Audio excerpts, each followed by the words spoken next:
오늘은 다니엘서 9장 14절에서 19절 말씀을 가지고 염치 없는 기도라는 제목으로 하나님 말씀 함께 나눠보도록 하겠습니다.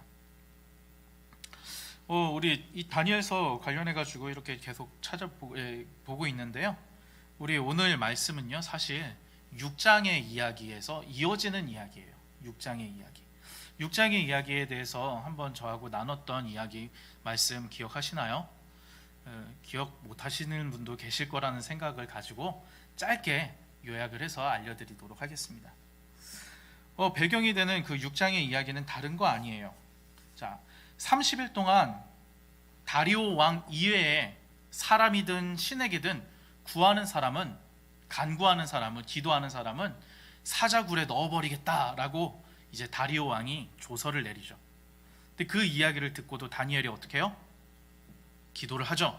기존에 하던 방식대로 자기의 집 2층으로 올라가서 사람들 다 듣고 보라고 창문을 다 열어놓고 예루살렘을 향하여 기도를 했죠. 그럴 때 어떻게 했어요? 다니엘을 시기하던 사람들이 이 다니엘을 모함해서 다리오 왕을 이렇게 압력을 넣어서 결국 사자굴에 넣고, 그 사자굴에서 하나님께서 다니엘을 구해주시는 이야기였던 것을 우리가 기억하고 있습니다.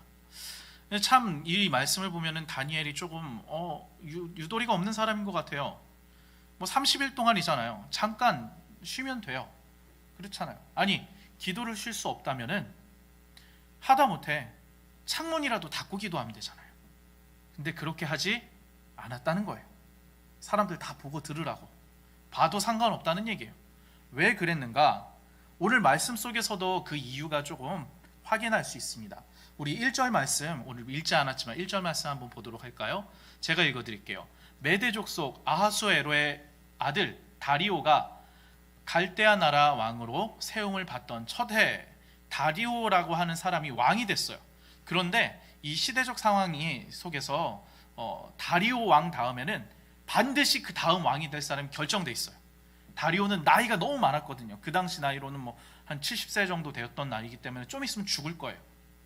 그리고서는 그 뒤이어 반드시 왕이 될 사람이 있었는데, 그게 누구냐 하면은 고레스라고 하는 사람이에요. 왜냐하면은 이 메대 족속이라고 되어 있는데, 메대 파사, 페르시아거든요. 이 페르시아 나라를 이끌고 바벨론을 무찌른 사람은 다리오가 아니라 고레스거든요. 자, 다리오 다음에 반드시 왕이 되는 사람이 누구냐면 고레스예요. 고레스. 근데 이 고레스 왕에 대해서 하나님은 이 고레스가 왕이 되기 이미 거의 한 300년, 200년 전에 이 고레스 왕에 대해서 예언을 해주셨어요. 그게 누구냐 하면은 이사야 선지자를 통해서 예언을 해주시는데, 하나님의 종 고레스를 통해서 이스라엘이 회복될 것이다 라고 이사야 선지자를 통해서 예언을 해주셨어요. 그런데 다니엘도 하나님 말씀을 가까이 하는 사람이었기 때문에 이 사실을 알고 있었죠. 그런데 또 다른 성경 선지자의 말을 보면은요, 예언을 보면은 2절에 이렇게 나와 있어요. 9장 2절에 이 다니엘이 보았던 성경 말씀이에요. 곧 그 통치 원년에 나 다니엘이 책을 통하여 여호와께서 말씀으로 선지자 예레미야에게 알려주신 그 연수를 깨달았나니 곧 예루살렘의 황폐함이 70년에 그치리라 하신 것이니라. 좀 있으면 고레스라고 하는 사람이 왕이 될 거고, 하나님께서 예레미야를 통해서 70년 뒤에 회복이 일어날 거라고 말씀해 주셨는데, 진짜 이제 70년이 가까이 오고 고레스가 왕이 될 것 같아요. 조금 있으면. 그래가지고 다니엘이 좀 있으면은 하나님이 우리 백성들을, 우리 민족을 다시 회복시켜 주시겠구나라고 하는 기대를 가지고 있는데, 여기서 하나님의 예언이, 하나님의 말씀이 그친 게 아니라 에스겔서 36장에 보면은 내가 반드시 너희 민족을, 이스라엘을 회복시켜 주는데 이 일을 너희가 구하여야 하리라. 하나님한테 기도해야지 이루어 주시겠다라고 이야기하셨다는 거예요. 그래서 다니엘은 내가 기도하다 걸리면 죽을 거라는 걸 알매도 불구하고, 사람들이 보던 안 보던 내가 하던 방식대로 자신의 집 2층에 올라가서 창문을 열고 예루살렘을 향해서, 예루살렘이 이스라엘의 수도잖아요. 그곳을 수도가 회복되어야 되거든요. 또 수도에 성전이 있으니까요. 그 성전이 다시 건축되고 회복되는 것을 기도했었던 게 이 다니엘의 6장의 이야기예요. 기도를 당연히 멈출 수가 없었죠. 하나님이 기도하라고 말씀하셨고, 왜냐하면 회복을 위해서 하나님 기도하여야 들어주신다고 하셨으니까요. 자, 그렇다면 알겠어요. 하나님이 기도하여야 들어주겠다라고 하신 이유는 도대체 무엇일까요? 하나님이 너희가 열심히 율법을 지켜야 이루어주리라 라고 말씀하시지 않았고요. 너희가 열심히 높은 지위에 올라가가지고 정치력을 발휘해야지 내가 회복시켜 주겠다라고 말씀하시지도 않았어요. 그냥 기도하래요. 하나님은 왜 에스겔을 통해서 기도하라고 말씀하셨고, 오늘 다니엘은 그 말씀을 듣고서는 기도했을까요? 오늘 이 9장의 말씀은요, 그 다니엘이 그 이사야와 예레미야와 에스겔을 통해서 하나님이 주셨던 그 말씀을 듣고 내가 기도해야지 하고 창문을 열고 자신의 집 2층에서 기도했던 내용이 바로 이 9장의 말씀이에요. 오늘 이 말씀을 통해서 하나님은 도대체 왜 다니엘에게 기도하라고 하셨을까? 다른 거 말고 왜 기도하라고 하셨을까? 그것을 한번 살펴보도록 하겠습니다. 자, 오늘 말씀을 보면은요, 이렇게 다니엘이 기도를 해야지라고 이렇게 생각을 하고서는 말씀을 듣고 결단을 하고 기도의 자리로 나아가서 기도를 하는 와중에 그 기도의 내용들을 다 읽어볼 수는 없으니까 오늘 짧게 말씀드리자면, 다니엘의 기도의 내용이 첫 번째는 다른 게 아니라 참회하고 회개하는 기도였어요. 참회하고 회개하는 기도. 이스라엘 백성들 자신의 조상들이 가나안 땅에서 살 동안에 하나님의 말씀을 듣지 않았다는 거예요. 다른 이야기들로 다른 이야기들을 많이 하는데 결론적으로 이야기하자면은 하나님의 말씀을 듣지 않았다는 거예요. 오늘 말씀 살펴보면은 읽지 않았던 6절 한번 볼까요? 6절에 보면은 이렇게 나와 있어요. 네, 6절 띄워주세요.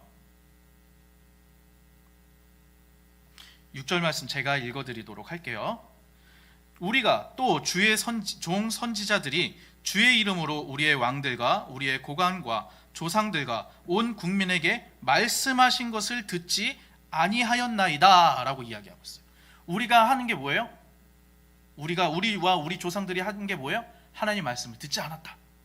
또 10절에서 이 이야기가 반복되고 있어요. 10절 말씀을 보면요, 이렇게 이야기하고 있죠. 우리 하나님 여호와의 목소리를 듣지 아니하며 여호와께서 그의 종 선지자들에게 부탁하여 우리 앞에 세우신 율법을 행하지 아니하였음이니이다. 어쨌든 하나님께서 우리에게 주셨던 그 목소리를, 하나님의 말씀을 듣지 않았다는 거예요. 11절에도 또 반복하면서 이야기하고 있어요. 11절 전반부에 보면은 온 이스라엘이 주의 율법을 범하고 치우쳐 가서 주의 목소리를 듣지 아니하였으므로 우리에게 이런 일이 벌어졌다. 오늘 읽었던 14절 마지막 부분에도 이 이야기가 반복되고 있죠. 14절 후반부에 우리 하나님 여호와께서 행하시는 모든 일이 공의로우시나 우리가 그의 목소리를 듣지 아니하였음이니이다. 다른 거 아니에요. 우리 조상들이, 그리고 우리가 잘못한 게 무엇이냐? 하나님의 말씀을 듣지 않았다는 거예요. 하나님께서는 율법을 주셨고 선지자들을 통해서 이를 준수하라고 경고해 주셨지만 이스라엘은 끝끝내 듣지 않았어요. 그래서 하나님께서는 이스라엘을 애굽에서 이끌어내셨음에도 불구하고, 그래서 이스라엘에게 약속하셨던 그 땅에 거주할 수 있게 해주셨음에도 불구하고 구원해 내신 그 하나님이 구원해 내신 이스라엘을 심판하시게 된 거예요. 그 결과가 무엇이다? 우리가 지금 바벨론에서, 그리고 바벨론 나라가 멸망해도 여전히 포로 생활로 고향에 가지 못하고 이렇게 살아가고 있다. 그러니 하나님의 심판과 징계는 정당합니다. 당연한 겁니다. 하나님 틀리지 않으셨어요. 우리가 마땅히 그 일을 당해야 했습니다. 그렇게 이야기해요.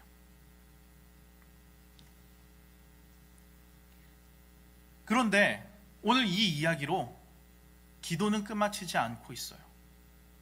하나님한테 구해야 되잖아요. 인정을 했으면 이제 어떻게 구하는가? 그게 바로 18절, 17절, 19절에 나와 있는 거예요. 그 간구의 내용은 다른 게 아니에요. 자, 우리 17절 한번 보도록 할까요? 17절에 뭐라고 나와 있죠? 제가 읽어드릴게요. 그러하온즉 우리 하나님이여 지금 주의 종의 기도와 간구를 들으시고 주를 위하여 주의 얼굴의 빛을 주의 황폐한 성소에 비추시옵소서. 지금 우리한테 뭐 해달라고요? 우리의 기도를 들어달래요. 자, 그 다음에 18절 전반부에 뭐라고 나와 있죠? 나의 하나님이여 귀를 기울여 어떻게 해달라고요? 들으시며 눈을 떠서 우리의 황폐한 상황과 주의 이름으로 일컫는 성을 보옵소서. 그 다음에 19절 전반부에서도 이렇게 이야기합니다. 주여 어떻게 해달라고요? 들으소서 용서하소서 주여 귀를 기울이시고 행하소서 지체하지 마옵소서. 자, 이스라엘 백성들이 어떤 죄를 지었다고요? 하나님의 말씀을 듣지 않았어요. 그런데 지금 다니엘은 하나님한테 요청하는 기도의 내용이 뭐예요? 우리의 기도를 들어달라는 거예요. 이거 되게 염치 없는 행위 아닌가요? 그렇잖아요. 우리는 하나님 말씀을 듣지 않았어요. 하지만 하나님은 우리의 이야기를 들어주셔요. 우리는 하나님의 말씀을 듣지 않았어요. 그렇지만 하나님은 우리의 기도를 들으셔야 합니다. 이렇게 이야기하고 있는 거예요. 여러분, 예를 들어 볼게요.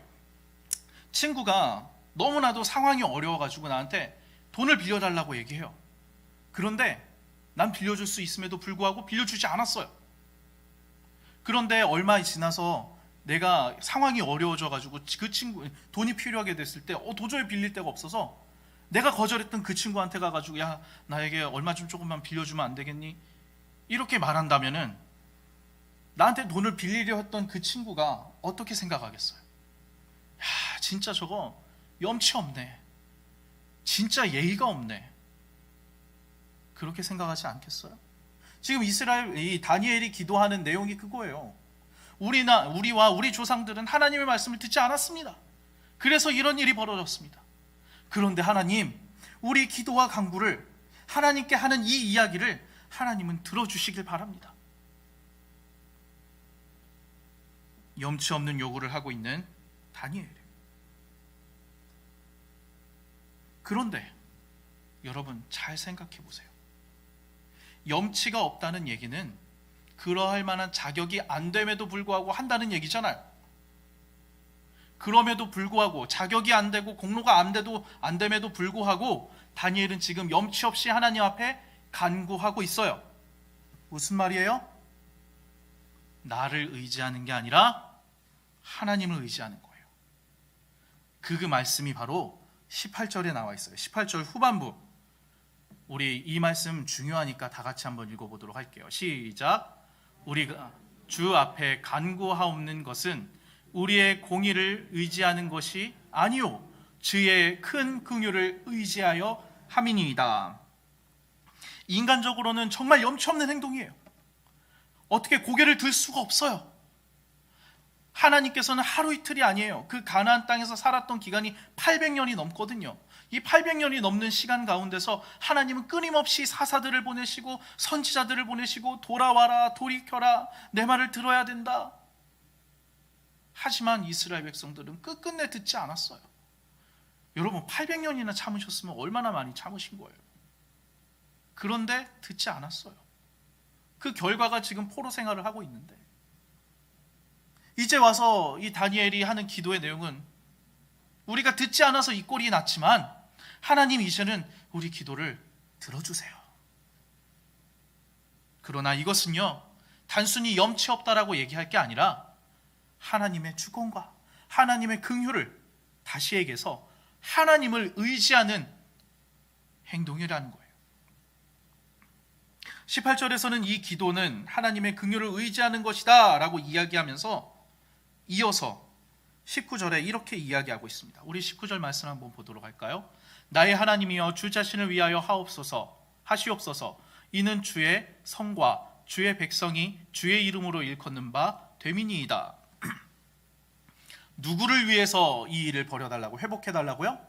하나님을 위해서 회복을 시켜달라고 이야기하고 있는 거예요.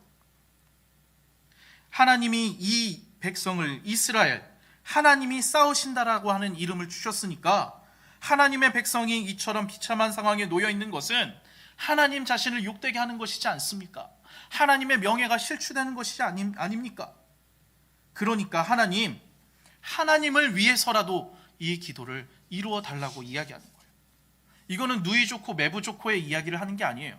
이거 우리도 회복되고 하나님도 명예가 높아지니까 좋고 좋은 거 아닌가요? 그 얘기를 하는 게 아니에요. 온전히 말 그대로 하나님을 위해서 기도하고 있는 거예요. 우리가 회복되는 것이 하나님의 이름으로 일컫는 백성이니 우리가 회복되는 것이 하나님의 영광이고 하나님의 명예를 드높이는 것입니다. 내게 유익이 돼서가 아니라 하나님의 명예와 영광을 위해 회복시켜 달라고 이야기하는 거예요. 이것이 오늘 다니엘이 했었던 기도의 내용이에요. 다니엘이 했었던 기도의 내용이 도대체 어떤 의미길래요? 다니엘이 이 기도를 통해서 무엇을 이야기했기에 하나님은 이 다니엘의 기도를 들으셨을까요? 무엇이냐면은 오늘 말씀 가장 중요하다고 말씀드렸던 그 18절 후반부에는 다니엘이 뭐라고 얘기해요? 우리의 공의를 의지함이 아니요 하나님의 긍휼을 의지한다는 거예요.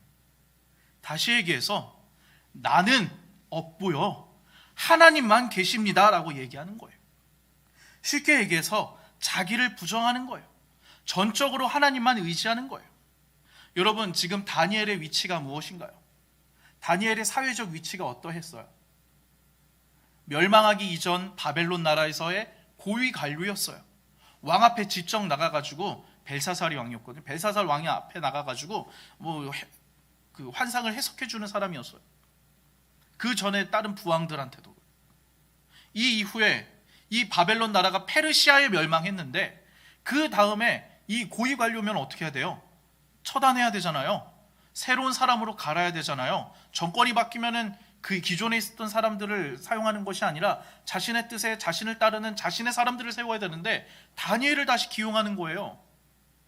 그래서 새로운 페르시아 나라의 3명의 총리 중에 1명이었어요. 얼마나 그 권력과 권위가 대단했겠습니까? 사람들이 시기하고 질투할 만큼 크고 위대한 사람이었어요. 이스라엘 나라 하나쯤, 이스라엘 민족 하나쯤 정치를 하고 로비를 하고 사람들을 회유하고 왕을 설득해서 회복시키는 것 불가능했을까요? 저는 충분히 가능했다고 생각해요. 그런데 다니엘은 기도를 선택했어요. 단순히 하나님이 그거 해라 해서 그걸 했을까요? 겨우 그 정도였을까요? 그것이 아니라 다니엘은 인정하는 거예요. 내가 열심을 내었기 때문에 우리 민족이 회복되는 것이 아니라 하나님이 회복시켜 주시는 것이구나. 내가 하는 게 아니라 하나님이 하시는 거구나. 하나님만 전적으로 의지하는 행위였던 거예요. 결국 하나님이 바라시는 것은 기도 그 자체가 아니라 기도라는 행위를 통해 우리들의 신앙 고백을 다니엘의 신앙 고백을 원하셨다는 거 아니에요. 나는 아무것도 아닙니다. 하나님만이 전부이십니다. 나는 아무것도 할 수 없습니다. 하나님만이 하실 수 있습니다. 당연히 하나님만 하실 수 있으니 하나님의 명예를 위해 하나님의 영광을 위해 이 일을 하시옵소서라고 기도하는 거 당연한 거 아니에요?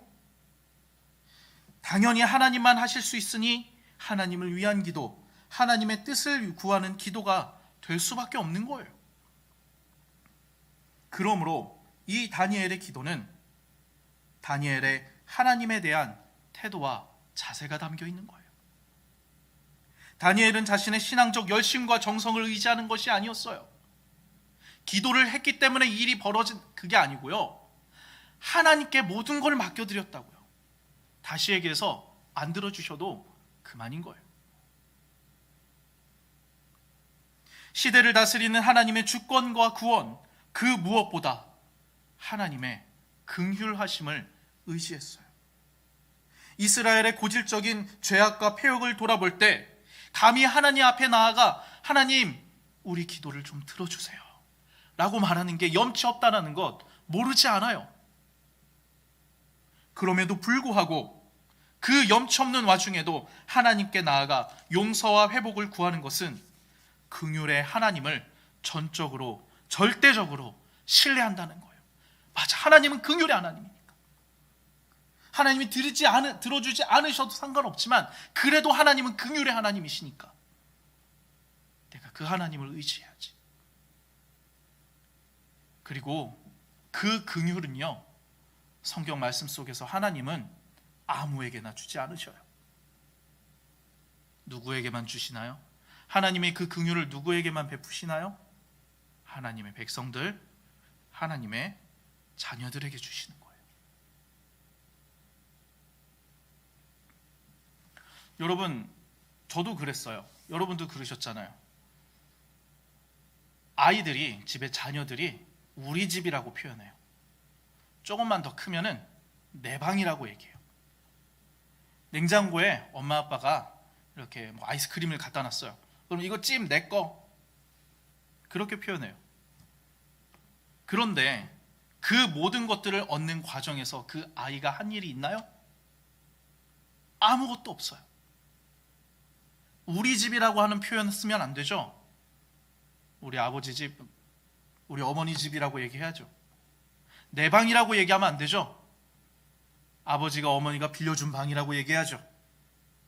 그래서 어떤 무슨 이야기를 들어보면은 친구가 자기 친구한테 전화하면서 거기 아무개 없어요? 그러면 아무개네 집이죠? 라고 물어보니까 아무개 집 아니다, 내 집이다 하고서는 끊어버렸다는 아버지의 이야기가 있잖아요.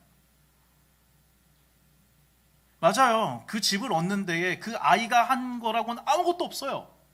그럼에도 불구하고 우리 집이래요. 그럼에도 불구하고 내 방이래요. 그럼에도 불구하고 내 아이스크림이래요. 그런데 부모가 그런 표현을 하는 아이에게, 자녀에게 저거 진짜 내 가지가 없네, 어떻게 그렇게 염치 없는 소리를 할 수 있지? 그런 이야기를 하던가요? 안 하죠.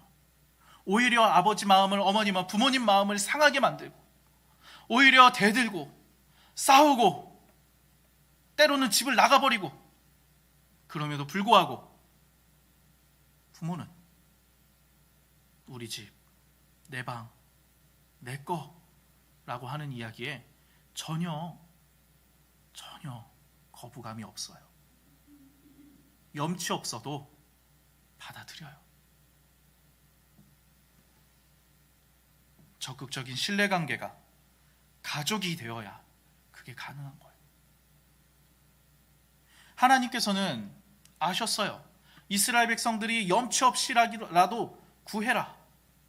그리고 다니엘도 그거를 알고 하나님께 염치 없지만 구했어요. 왜요?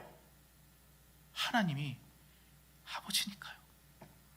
하나님이 저기 아무개 뭐 알지도 못하는 신이 아니라 우리 하나님이니까요. 우리가 하나님을 알지도 못했을 때에 우리 조상들에게 나타나시어 너는 내 것이다 말씀하시고, 바랄 수도 없는 그것들을 약속하셔서 하늘의 별과 같은 민족이 되게 하시고, 동서남북 바라보았던 그 땅을 약속하셔 주셨고, 노예 생활하고 있을 때 좌절하고 포기해 있는 그 상황 가운데에 하나님이 찾아오셔서 그들을 홍해를 가르시며 구원해내시고, 만나를 주시고 메추라기를 주시고, 그 광야 생활 가운데에서 의복이나 신발이 해지지 않게 하시고, 전쟁을 한 게 아니라 성을 7바퀴 돌았을 뿐인데 무너지게 하시고, 하나님은 우리 하나님인데, 그러니까 염치 없지만 구해야지. 그래, 하나님이 기도하라고 하신 이유는 이거구나. 그래서 다니엘은 그걸 알고 기도한 거예요. 왜 기도하라고 하셨는지 알아서 기도한 거예요. 하나님이 차라리 너 지금부터 내가 가르쳐주는 방법대로 로비를 하고 정치를 해, 하나님이 열심히 너희 백성들 데려다가 말씀을 가르쳐가지고 율법을 철저하게 지켜, 그게 아니라 기도해라. 그렇구나, 맞아, 하나님 우리 하나님이니까 염치 없지만 구해야지. 그래서 하나님의 긍휼하심을 신뢰하며 하나님께 기도하는 다니엘의 그 기도가 시작할 때 이미 들었다고 23절에서 이렇게 말씀하세요. 한번 볼까요? 23절 읽지 않았지만 곧 내가 기도를 시작할 즈음에 명령이 내렸으므로 이제 내가 알리러 왔느니라. 너는 크게 은총을 입은 자라. 그런즉 너는 이 일을 생각하고 이 환상을 깨달을지니라. 다니엘의 기도를 하나님이 다 듣고 그래 기도 한번 보자. 응, 합격. 내가 그 기도 들어줄게 가 아니고요. 다니엘이 어떤 마음으로 어떤 태도로 하나님께 염치불구하고 그래도 하나님은 우리 하나님이니까 내가 구해야지. 하나님의 말씀대로 하나님이 원하시는 게 하나님과의 관계니까 내가 구해야지 하며 나아가는 그 기도를 시작하는 그때에 이미 하나님은 오케이, 내가 들을게. 너희는 듣지 않았지만 나는 들을게. 그래서 천사 가브리엘을 통해서 환상에 대해서 그 기도의 응답에 대해서 하나님이 가르쳐 주시는 내용이 이제 24절부터 27절이거든요. 말씀을 맺겠습니다. 다니엘은 어째서 이렇게 염치도 스스로도 볼 때 염치 없이 하나님께 구하며 기도했을까요? 하나님은 왜 다른 게 아니라 구하라고 말씀하셨다고요? 하나님은 우리와 관계를 맺고 싶으신 거예요. 하나님은요, 우리와 소통하고 싶으신 거예요. 하나님은요, 우리가 하나님이 우리를 향해 어떤 마음을 품고 계시는지 알고자 하시는 거예요. 알려주고자 하시는 거예요. 맞아. 하나님 우리 하나님이지.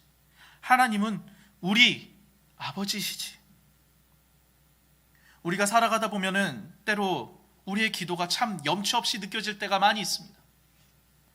내가 말씀에 순종하지 않았기 때문에 뻔히 답을 알매도 불구하고 욕심을 이기지 못해 스스로 무너지는 삶 가운데 놓여져 있고, 하나님의 징계라고 이야기해도 더 이상 할 말이 없는 그런 일들이 부지기수로 우리 삶 가운데에 놓여져 있어요.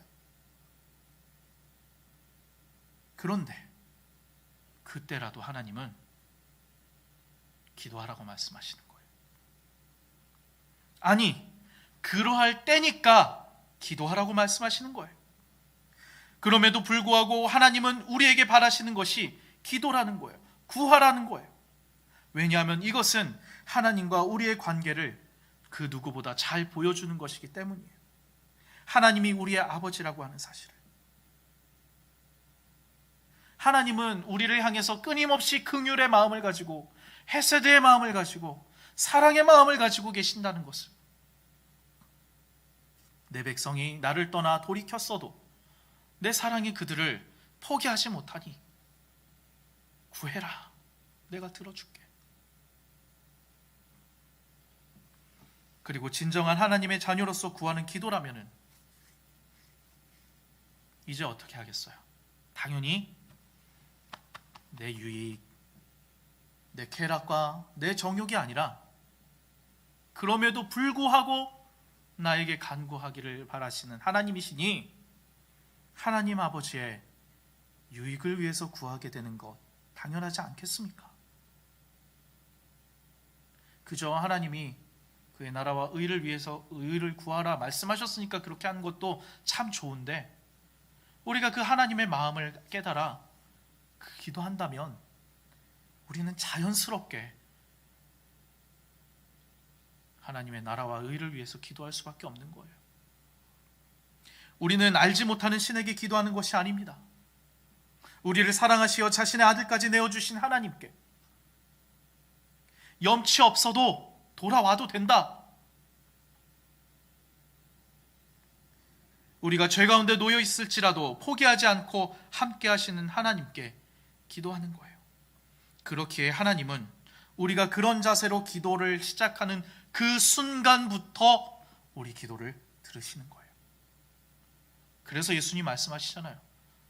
너희는 많이 얘기해야지 하나님이 듣는다고 생각하지? 아니야. 중언부언할 필요 없어. 사랑하는 성도 여러분, 우리는 하나님과 어떠한 관계 속에서 어떠한 자세로, 어떠한 태도로 기도하시나요?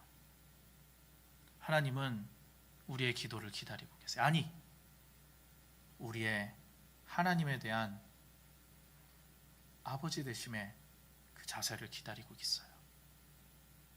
염치불구하고라도 하나님께 나아오기를 하나님은 기다리고 계세요.